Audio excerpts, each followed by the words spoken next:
Армысыздар, достар.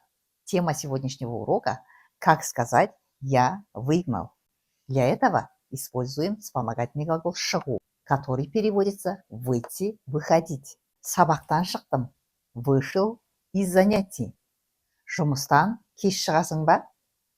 Ты выходишь с работы поздно? Если глагол «шығу» употребляется как вспомогательный глагол, то оно означает полностью завершенные действия и выход из процесса. Чтобы составить такие предложения, сначала берем основной глагол, убираем букву «у», добавляем аффиксы «ып», «эп», «п». Потом добавляем вспомогательный глагол «шығу». По закону сингармонизма буква «г» меняется на «к». Потом добавляем аффикс «т» и личные окончания. Например, «оны үйден қуып шықтым». Я выгнала его из дома. Мұғалім сабақтан қуып шықты. Учитель выгнал с уроков. Кітапты оқып шықтым.